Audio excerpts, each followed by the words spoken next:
listen, baby. Hey, anybody up there? Anybody up there? Hey. Put it on once. All right, listen, come here, baby. Come here, baby. Come on now. Anybody still up in that apartment? You all right, eh? All right, listen. All right, come here. Lay down here. I want you to lay down. We'll lay you down, huh, baby? Easy, babe. Just lay down. Come on. Lay down. Come on. Now, just keep your... Take it easy, Angie. Take it easy, baby. You're going to be all right. You're going to be all right, Angie. Oh, baby. I was assigned to the Organized Crime Control Bureau, Narcotics Division, Brooklyn South, for approximately 6 years. During that time, I made approximately 200 drug buys. It's a very dangerous job.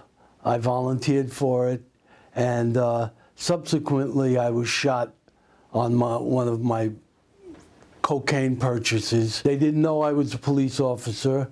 They were trying to rip me off, rob me, and murder me. I went upstairs to a hallway, and I was trapped by a man with a .357 Magnum. He shot in my face and missed my head from 2 feet away, point blank. I jumped on him, he shot me. The bullet went through my chest and out, exited my back. I jumped up and ran for my life, and pulled my gun, turned around, he fired and missed. Ricocheted back at him, he ran down the stairway. I chased him 3 flights of stairs, bleeding. I walked out to a 50-foot walkway out to the street. My field team were in the process of arresting him.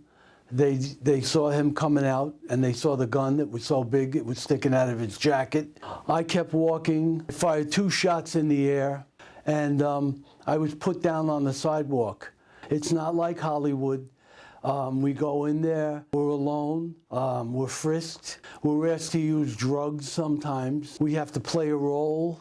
Our names and our records are taken out of the police department files and put in a secret file. Glenn did this for a number of years. When I met him up at One Police Plaza, I was introduced to him by Chief William Ali.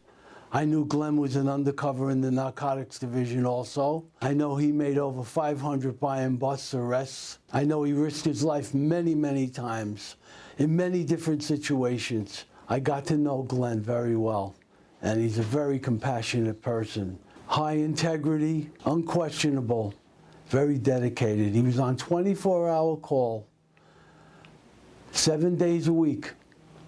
Get up out of bed, respond to a crime scene, gruesome crime scenes for a number of years, and at the same time furthering his education.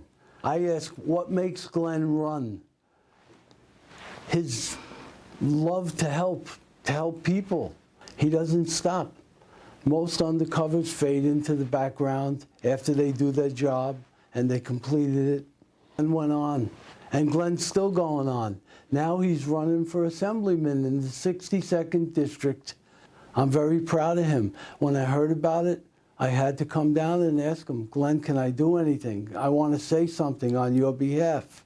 I want to let people know that you're not just some guy with a suit on, that you were a real cop, and you're a real lawyer, and that you're really dedicated, and you're a good man, and that's most important. Great to see you again. You too, Glenn. I certainly appreciate your service, and honestly, to get that award, it's the Combat Cross. It's the highest recognized award in the police department. It's truly an honor to see you wearing it, and that you're here with us.